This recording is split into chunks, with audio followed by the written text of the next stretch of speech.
नमस्कार, बहुत स्वागत है आप सभी का टोटल टीवी में और मैं हूं आपके साथ जया पाल। चलिए शुरुआत करेंगे बड़ी खबरों पर रुक करेंगे जहां राजेंद्र पाल गौतम कांग्रेस में शामिल हुए हैं। लाइव तस्वीर हम आपको दिखा रहे हैं जहां राजेंद्र पाल गौतम ने कांग्रेस का दामन थामा है। तो दिल्ली सरकार में रह चुके हैं मंत्री केसी वेणुगोपाल पवन खेड़ा की मौजूदगी में शामिल हुए हैं कांग्रेस में राजेंद्र पाल गौतम। ये तस्वीरें हम आपको लाइव दिखा रहे हैं।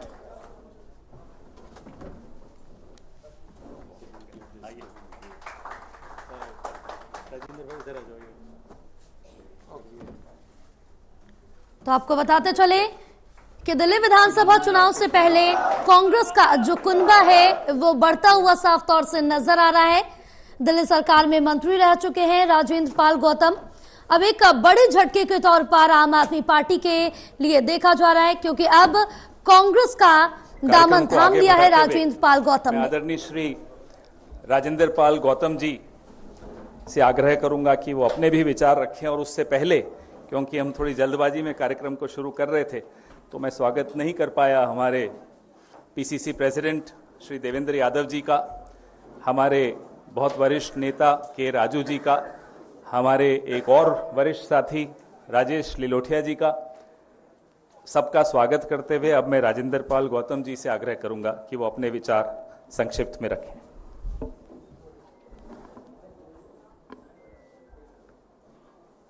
सभी को नमस्कार। साथियों, जैसा कि आप जानते हैं कि दिल्ली की सरकार में मंत्री रहते हुए जय भीम मुख्यमंत्री प्रतिभा विकास योजना जैसी योजना हमने बनाई। लोग सीवर में मर जाया करते हैं, कोई सरकार केयर नहीं कर रही है, लेकिन पहली बार मैकेनाइज तरीके से 200 सीवर मशीनें लाके सीवर में उतरना बैन करके सीवर में होने वाली मौतों को दिल्ली में रोका और एक देश के सामने एग्जाम्पल पेश किया कि जो लोग इंसान के मल में उतरते हैं वो भी इंसान हैं, उनकी जान की कीमत होनी चाहिए। लेकिन अनफॉर्चुनेटली पूरे देश के अंदर हम देख रहे हैं जाति और धर्म के नाम पे लगातार उन्माद पिछले लगभग 10 सालों में बहुत ज्यादा बढ़ गया है। जगह जगह दंगे हो रहे हैं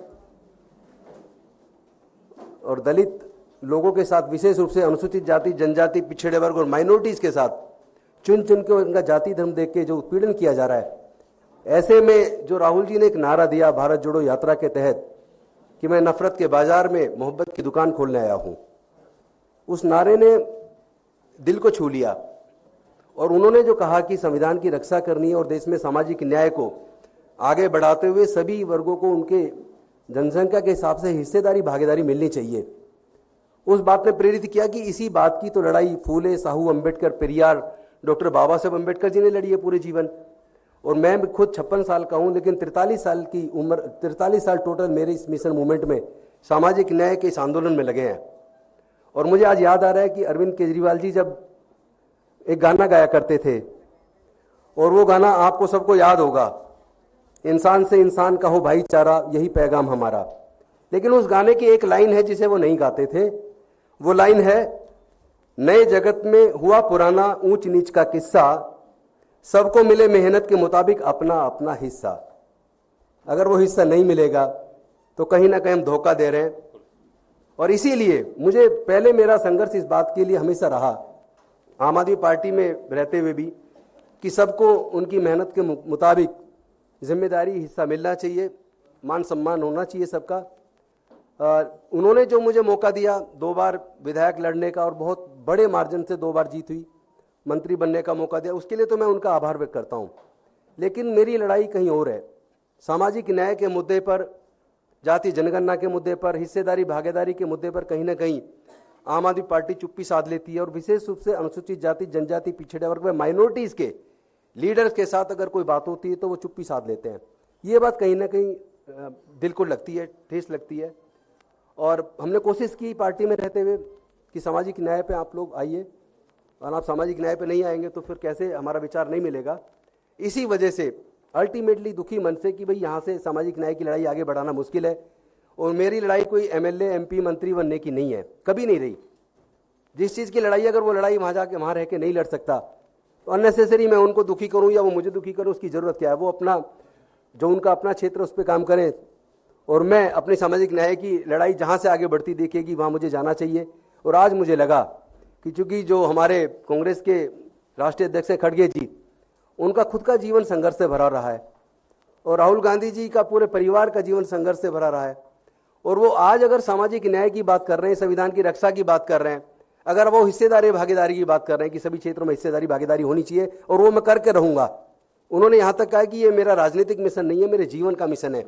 इस बात ने कहीं ना कहीं मेरे दिल में जगह की और मेरे भी जीवन का जो मिशन है वो राजनीति या MP MLA बनना, मंत्री बनना या कोई बड़ा पद लेना, ये कभी नहीं रहा और ये आम आदमी पार्टी के साथी भी जानते हैं।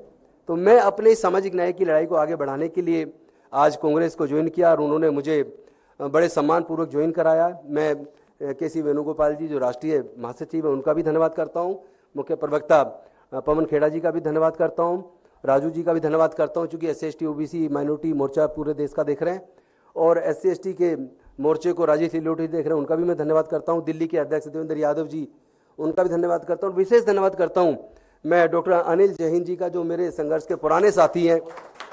उन्होंने हमने मिलके इस इंडिया गठबंधन के लिए चुनाव के दौरान अपने संविधान सम्मान समारोह के लिए लखनऊ में बहुत बड़ा प्रोग्राम किया जिसमें राहुल जी थे। हमने हरियाणा में पंचकुला में प्रोग्राम किया, अभी बनारस में किया। चूंकि वो नॉन पॉलिटिकल प्रोग्राम है, किसी राजनीतिक मंच से नहीं किए, वो सब संविधान के सम्मान में किए हैं और उस लड़ाई को हम आगे जारी रखेंगे।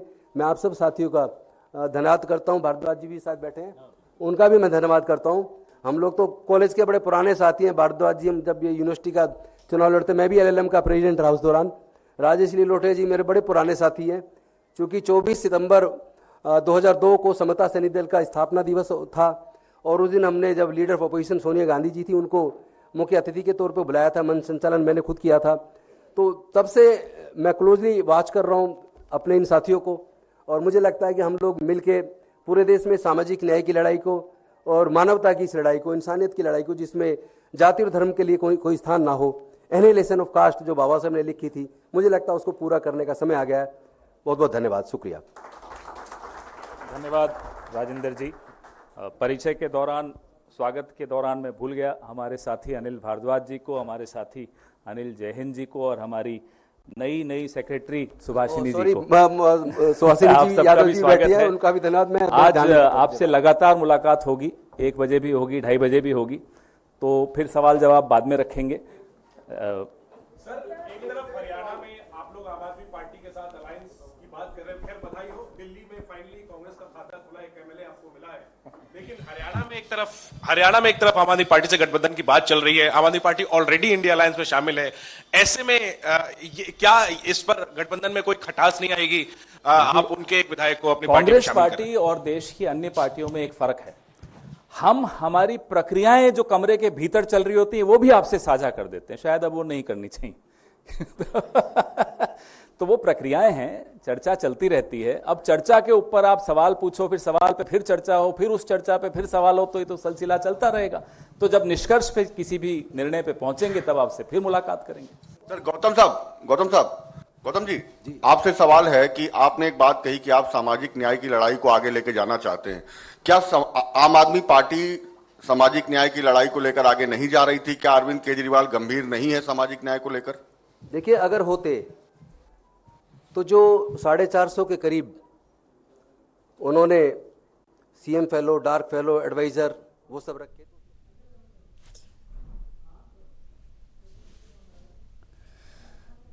तो बड़ी अपडेट आप तक पहुंचा रहे हैं, जहां दिल्ली सरकार में मंत्री रह चुके राजेंद्र पाल गौतम ने कांग्रेस का दामन थाम लिया है, जहां अब कांग्रेस में शामिल हो गए हैं राजेंद्र पाल गौतम।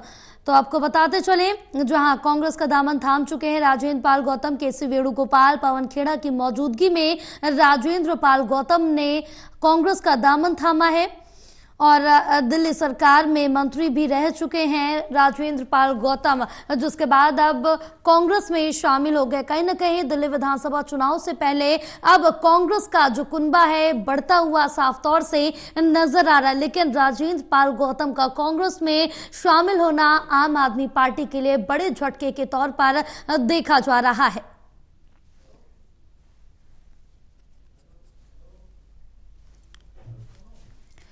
बताते चले, जहां अब कांग्रेस का दामन थाम चुके हैं राजेंद्र पाल गौतम।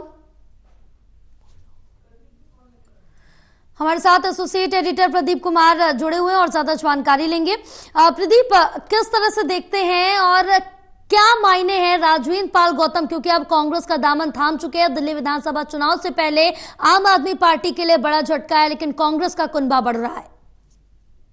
देखिए, दिल्ली में आम आदमी पार्टी को एक झटका दिया है कांग्रेस ने। राजेंद्र पाल गौतम जो सीमापुरी से मौजूदा विधायक थे, हालांकि इस्तीफा दे दिया उन्होंने, और ये भी कहा है कि नैतिक तौर पर जब वो पार्टी बदल रही है तो वो इस्तीफा देकर यहाँ पर पार्टी ज्वाइन कर रहे हैं। कांग्रेस को ज्वाइन कर लिया है केसी वेणुगोपाल जो संगठन महामंत्री हैं, इसके अलावा जो कम्युनिकेशन विभाग के हेड है पवन खेड़ा, उनकी मौजूदगी में, इसके साथ ही एसपीसी के जो पार्टी के अध्यक्ष हैं कांग्रेस पार्टी के राजेश लिलोटिया, अनिल भारद्वाज मौजूद रही हैं, जो दिल्ली कांग्रेस के वरिष्ठ नेता हैं। इसके अलावा यहाँ पर अन्य नेता भी मौजूद रहे हैं। यहाँ पर पार्टी का दामन थामने के बाद राजेंद्र पाल गौतम ने आम आदमी पार्टी पर निशाना साधा है। सामाजिक न्याय की लड़ाई वो नहीं लड़ रहे थे। इसके अलावा कई योजनाओं का जिक्र किया, उसमें प्रतिनिधित्व नहीं मिल रहा था, इसलिए सामाजिक न्याय की लड़ाई जो कांग्रेस ने शुरू की है, राहुल गांधी जिन्होंने मिशन बनाया है सबकी हिस्सेदारी मिलेगी, इससे प्रभावित होकर उन्होंने कांग्रेस पार्टी का हाथ थामा है। तो एक बड़ा झटका इसलिए भी, इस लिहाज से भी, क्योंकि एक तरफ दिल्ली में यहाँ पर आम आदमी पार्टी को झटका दिया है कांग्रेस ने, तो दूसरी तरफ गठबंधन को लेकर जो हरियाणा में बातचीत चल रही है, ये सवाल पूछे गए, तब पार्टी नेता पवन खेड़ा ने कहा कि इस पर किसी निष्कर्ष पर नहीं पहुंचना चाहिए। यानी जब कोई यहाँ पर चर्चा होती है, बातचीत होती है, कमरे में के अंदर क्या बातचीत होती है, उसको अभी सार्वजनिक नहीं किया जा सकता। यानी निष्कर्ष पर, यानी जब तक गठबंधन नहीं होता, उसका इशारा करते हुए उन्होंने इस पर स्पष्ट जवाब नहीं दिया है। ये जरूर है कि ऐसे वक्त जब हम राजनीतिक तौर पर आम आदमी पार्टी का नेशनल लेवल पर जो गठजोड़ है, लेकिन उनके जो नेताओं का जो सिलसिला शुरू हुआ है दिल्ली में, इसके जरिए एक पॉलिटिकल मैसेज यहाँ पर कांग्रेस पार्टी दे रही है कि वो अपने राजनीतिक बढ़त को बनाने के लिए किसी भी नेता को जो उनसे जुड़ना चाहता है उसके राजनीतिक कद के हिसाब से वो निर्णय लेंगे। और इसीलिए आज राजेंद्र पाल गौतम जो सीमापुरी से वर्तमान विधायक थे, उनकी कांग्रेस में एंट्री हो गई है। अब नजरें लगी हैं यहाँ पर अन्य ज्वाइनिंग को लेकर, और सबसे बड़ी ज्वाइनिंग आज हो सकती है कांग्रेस में, वो बताया जा रहा है विनेश फोगाट और इसके अलावा बजरंग पूनिया की, तो उनका भी इंतजार है। लेकिन इससे पहले यहाँ पर गहमा गहमी बढ़ी हुई है और राजनीतिक तौर पर ये काफी महत्वपूर्ण ज्वाइनिंग मानी जा रही है। बिल्कुल, तमाम जानकारी साझा करने के लिए प्रदीप बहुत शुक्रिया आपका।